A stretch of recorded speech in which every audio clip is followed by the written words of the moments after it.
Big visions and big leaps don't necessarily happen overnight. It just doesn't. This is the game of inches. And then one day you wake up and you're a mile closer to your vision. Now there's a whole bunch of copycats because 3 years later, but Right. Well, that's what happens, right? When you start with, I come from the CPG days of product architecture, price point, that Disney castle for your Disney I'm a doll. CPG girl, so I'm there with you. Yes, absolutely. Find the best and brightest and then get out of the way.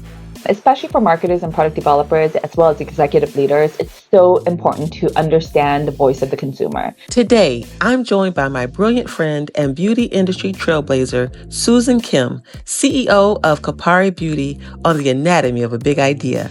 Kopari Beauty is a visionary brand at the forefront of clean beauty, offering paradise to everybody, every day, with their luxurious skin, body, and sun care products. Under Susan's leadership, Kopari has skyrocketed, launching into major retailers, expanding globally, and building a fiercely loyal community. But according to Susan, none of that happens without knowing your brand DNA. In this episode, we unpack how aligning your people, product, and purpose isn't just good branding, it's the fuel for explosive growth.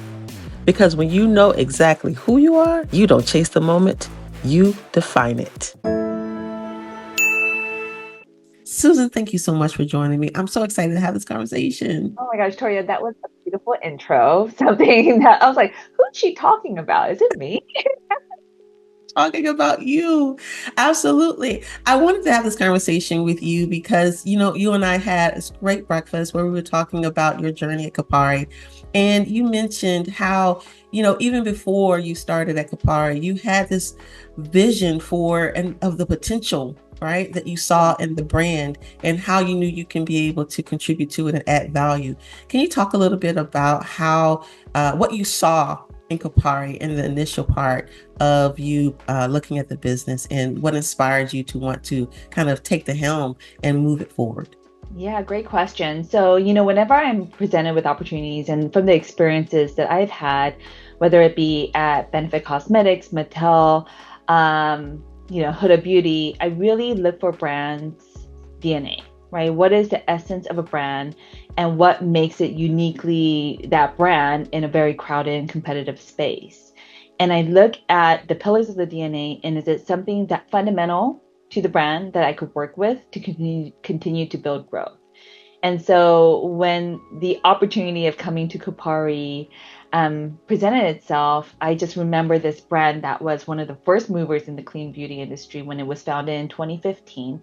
No one really knew what clean meant, right? No one really knew what clean beauty meant. And I just remember it had this really amazing profile formulation combined with, this fun lifestyle branding where it wasn't too serious. Some of the clean brands that came out early were very clinical or very organic, whereas our brand, while it was all of that, it also had this infusion of fun and playfulness that all the other brands didn't have. And we continue to have that pillar in our DNA today, which is this element of bringing a sense of paradise to every single day, right? That permanent mental vacation that you are whisked away on with Kopari products. And so what that means then is the element of vacation, the element of paradise is weaved in our storytelling, is weaved in our marketing positioning, is weaved in our formulations from the sensorial experience that you have. And I just knew that when you have a baseline of a distinctive, relevant, and resonant DNA, that's something you could work with. Yeah, no, I love that. I love that. That baseline, I think, is so important. So now, when you came into Kopari as CEO of 2020, it was in the middle of a pandemic, Yeah. right? And such a pivotal time for the brand. What was your first priority when you stepped into the role, knowing that, as you mentioned, Kopari already had such a strong foundation? How did you decide where you wanted to take the brand next? Yeah, I always thought of Kopari as that fun, beautiful, aspirational brand. And we think of tranches of 3, 5, 8 years, right? And we thought about deeply where we want to be in 3 years, where we want to be in, 5 years. We really put on the vision board of goals, big stretches, right? Big milestones and stretches of where we thought we could be, not only from the business sense, the number sense, but also consumer emotion sense, right? And the first thing I did was to recruit the best and brightest. And it was to find captains of their own functional areas who were on the rocket ship with me. Mm-hmm. And so people like Toro Patel, who is my head of marketing, I've known her for 12 years. We worked in the cubicles of L'Oreal Paris on Fifth Avenue together in New York 12 years ago. I Yeah. called her up. She was in New York at that time, and I was like, well, work remote is a thing now with the global pandemic. Mhm. But she eventually moved out west with her family, and she still is with the company today and doing amazing things in marketing and D2C. I recruited John Michael Bain, who is our head of wholesale, who came from Dr. Peter Brand or Peter Thomas Roth, Dr. Brand, First Aid Beauty. So brands that he's grown and scaled and exited, and he loved the brand, appreciated the deep DNA that we had, and he's been on the journey for a couple of years now. And I find that you just find the best and brightest. That happens to be my personal superpower. And then Yeah. you get out of the way, right? Give them all the tools that they need in order to reach their goals and, really be able to power their functional area and then get out of the way, right? That's so important, having the right team, right, that will be in the journey with you and can actually help you move your vision forward, right, and as well as create their own visions. I think that is so important. Early on, you mentioned that you didn't want to do a rebranding because it was such a great, strong brand, but you wanted to do a rearticulation of the brand. Can you tell me a little bit more about that rearticulation process, of the brand vision, and what was your thought process in shaping something that would be both inspirational and differentiating for Kopari? Yeah, I think for anyone who is leading a brand, and especially brand voice, I think it's really important to do pulse checks of not only your own brand, but where you sit in the overall market, right? So let's take a step back. In 2015, there was no such thing as clean beauty, right? So being clean was a differentiator in a very crowded beauty space, right? And as more and more brands came out saying that they were clean and they were reformulating and they had a clean profile, the idea of clean by 2020 was no longer a differentiator, but table stakes, Mhm. right?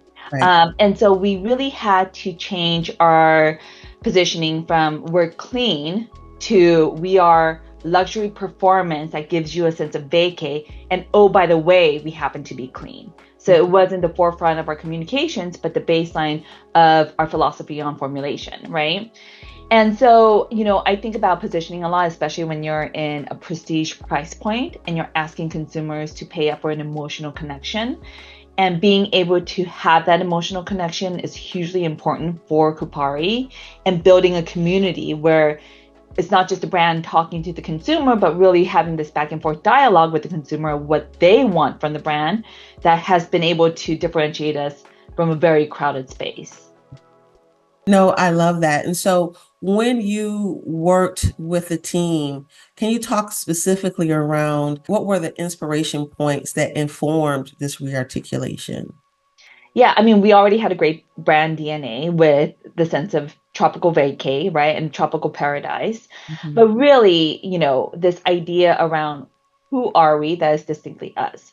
Mm. We are that intersection between luxury, right? You can't help but you love it. And like it's a luxury to pull it out of your bag, it's a Yep. luxury to put it on your vanity.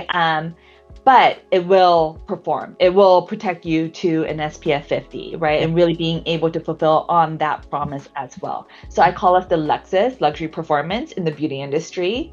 We Okay. are for skin, body, as well as sun care. So everything from head to toe and making sure that we articulate, especially even for our internal employees, that we are face, body, and sun in terms of the areas that we play in. And then really this idea around efficacious, spa-worthy, luxurious formulations, right? Formulas are so unique within the beauty industry and they are a key differentiator of what makes you uniquely you compared to your competitive set. So articulating that not only are we clean, but we're effective, we're solution oriented, but also spa worthy, that extra indulgence that you might have coming out of the bathtub, right? Spa worthy. I love that. What I love about what you did was take something, you remove the table stakes, right, of something that could ebb and flow, right? Clean as a differentiator was an ebb and flow, and you evolved it into something that was more timeless, that no matter what the trends may be, right? That spa-like experience, right? That personal luxury experience, that's a timeless idea that, you know, everyone wants to be a part of. So can you talk a little bit about, you know, at what point did you see how that idea was coming to life in how you approached your overall strategy, as you thought about what channels to go into, what products to develop? How did you really bring that timeless vision to life in other parts of your strategy? Yeah, I think it starts with product first in beauty. You know, like you have a richness of the DNA, which is great, that inspires your product innovation. And we needed to re-articulate our product architecture, right? I come from the CPG days of product architecture, price point, high price points for, That's you right. know, that Disney castle for your I'm Disney a doll, CPG girl, so I'm there with you. Yes, for, absolutely. for Yes, the Christmas holiday gifts that is just that's so right. wrapping. So we really looked at, okay, what does our product architecture look like today, and where do we want it to be in 2, 3 years, right? Because Yep. the product development timeline, especially for beauty, for OTC products like sunscreen, is 2 years. And Okay. so we need to articulate, where do we want to sit in terms of price point positioning? What do we want to offer in terms of the whole skincare regime, whether it be your body or your face or sun care, or even lip as an impulse entry price point, cleanser, impulse entry price point, right? And then being able to innovate to fulfill those SKU slots in a way that resonates with us, right? That is uniquely Kopari, right? And so being able to add in Marine Clean ingredients to our Marine Clean cleanser was really important, right? While also having makeup removing properties.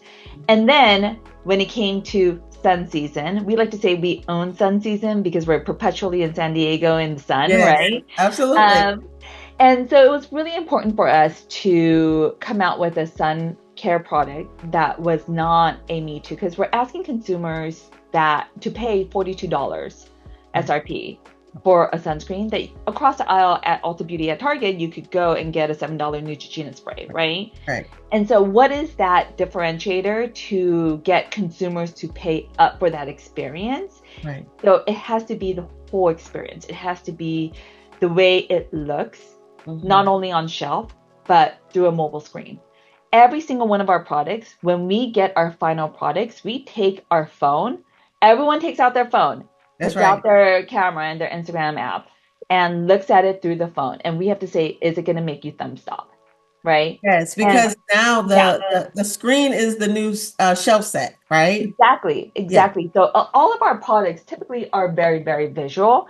Hmm. And then in addition to that, it's experiential. So it has to lay down beautifully. It has to dry down. It has to have the perfect amount of playtime. It has to do what it says it's going to do. If I tell you that it's going to moisturize, we've done the clinical tests to make sure that it moisturizes, right? Hmm. But beyond that, how do you feel? What does Mm. it remind you of? Right. Does that papaya paradise scent give you, a memory of your latest vacation to Hawaii? And if we haven't done that, we haven't done our jobs. So the first product that actually came out as a resounding hit was our Sun Shield Body Glow SPF 50, Love and it. there's nothing like it in the industry. Now there's a whole bunch of copycats because 3 years later, but Right. Well, that's what happens, right? When you I'm start I'm like, trends. go ahead, like come out with all Yes. the I'm just flattered that they're even noticing. But this was a product that broke records for us. We sold out 7 times in its first year. We couldn't keep up with stock because we're also going through the global supply chain crisis, if you remember that Right. Oh my era. gosh. But it is just beautiful to look at, smells amazing, smells like vacation, and it's SPF 50, right? Ah, And it's a gel oil, but it's a quick dry, so it doesn't leave you oily or sticky by any means. So when we came out with that, we're like, okay, this is the formula. This is the formula that works for us.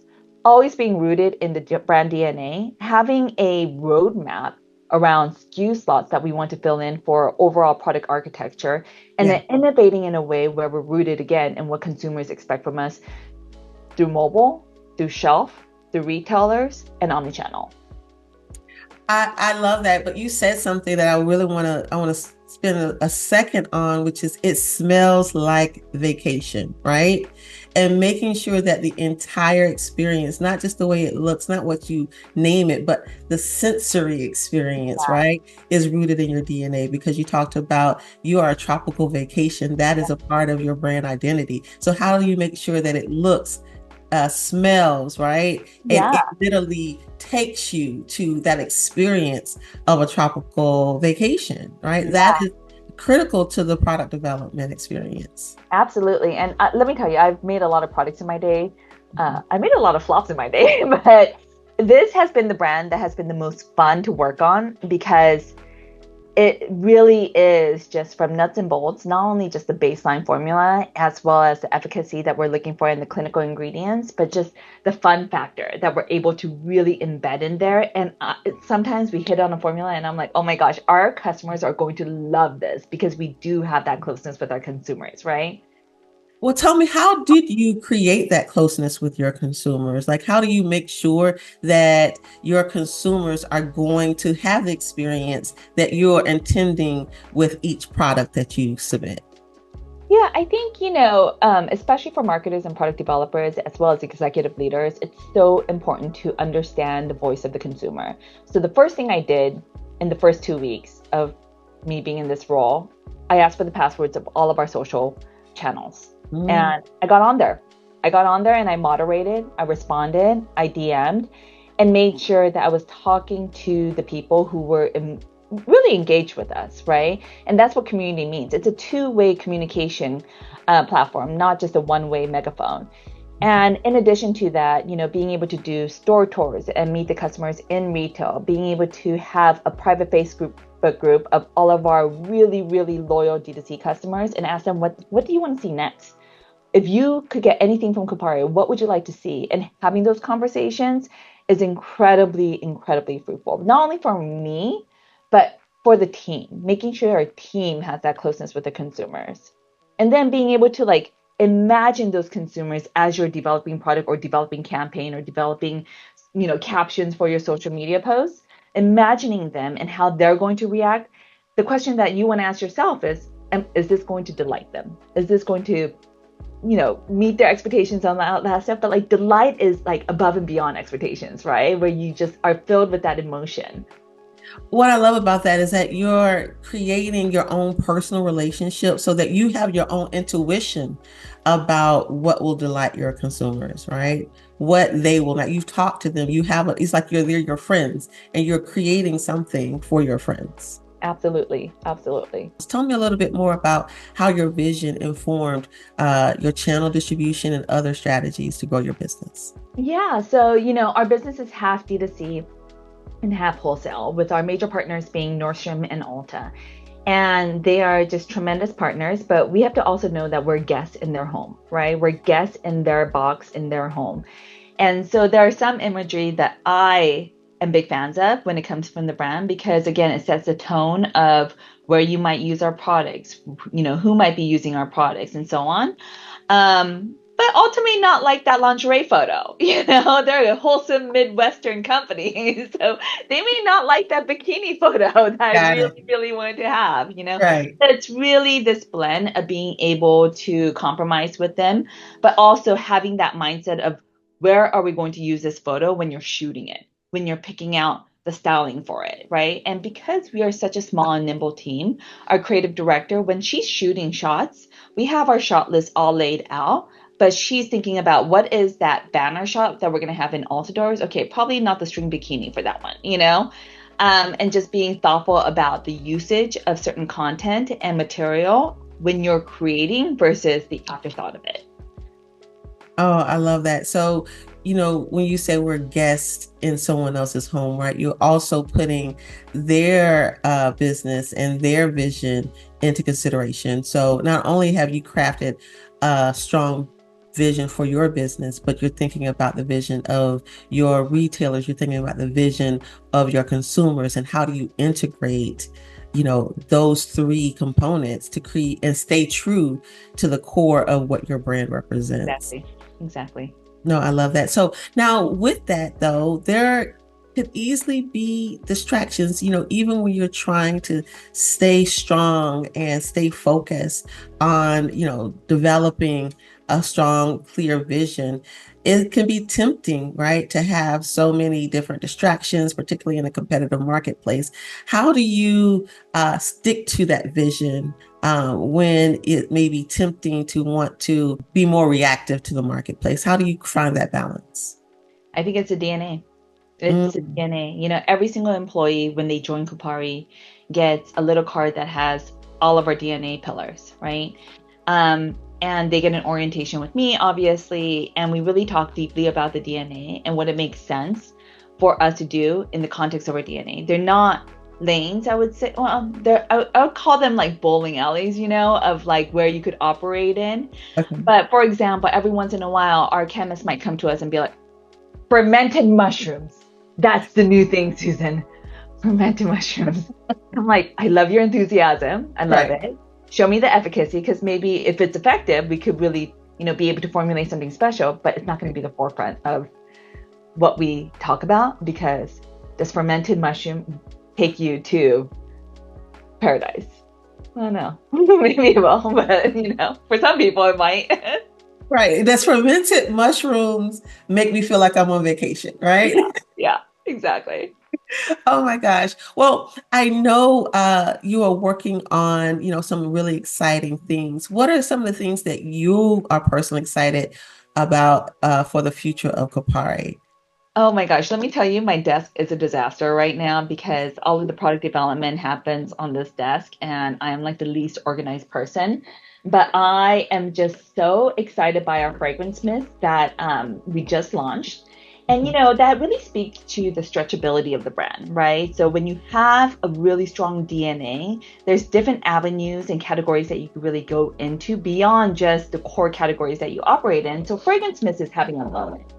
And so like you gotta follow up. So I mean, these are just a smattering of fragrances that I have on my desk, Oh my God. and it's really been a lot of fun to work with master perfumers who are exquisite at their craft.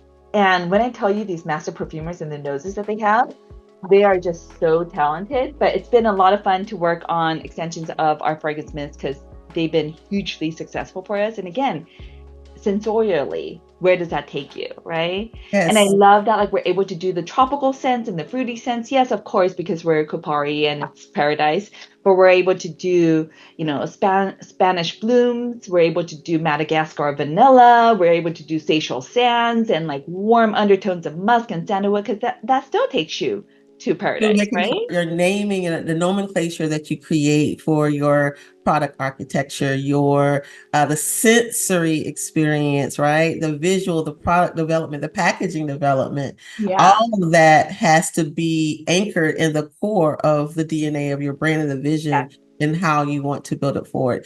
It may be tempting to want to veer off, right? Oh yeah. But you have to use your DNA as the filter for everything that you do. Yeah, and I'm like, I need a innovation trip to the Maldives to get Right. inspired. Right, right. I need a vacation in order to, continue this product development strategy that we're working on, right? Exactly, That's exactly. I right. need That's I right. need to smell the salt water. That's right. To make sure we're matching it up with our sensory experience of Yeah. our product. I If love that. only, if only. If But only, if I only. have to say, like, I'm having a lot of fun with the brand. I'm having a lot of fun with the team, and it's when we're really marching in the same rhythm and the same direction, it feels like we're achieving a lot together, and that is truly, again, rooted in like, what do we believe that this could be? What do we believe this brand is capable of? And being able to have that shared vision across everybody feels a lot more cohesive than like me just trying to convince everybody else, right? Yeah. So I'm going to wrap up with two more questions. The Yeah. first question I want to ask is, what advice would you give leaders out there who are in the early stages of building their vision? What should they focus on to ensure that their vision is both inspiring and actionable? Yeah, it's so funny because like you gave me the title of this podcast and I was like, what is my vision? Do I think about my vision every day? Do I have a vision? I guess I do, in the sense that, like, I don't come to work every single day and say, okay, and we're working on a vision today, right? It's the day to day of like doing the work, right? And it's each incremental touch point with the customer, is each incremental product that you develop, is each incremental action that you're deciding on a step closer to where you think you're going to be, right? Because big visions and big leaps don't necessarily happen overnight. It just doesn't. This is the game of inches. And then one day you wake up and you're a mile closer to your vision, right? Of what you think the brand could be and is capable of. And so, one of my friends early on in 2020, I was complaining about the state of the business and and he just looked at me and he was just like, Susan, do the work. Do the work. And I was like, oh, very Yoda of him, but like, I was like, okay, you know what? Like, I have to put my head down, do the work. Every couple of months, every couple of weeks, I get up from my work and I really think about, okay, let's do a little bit of a pulse check on where we are.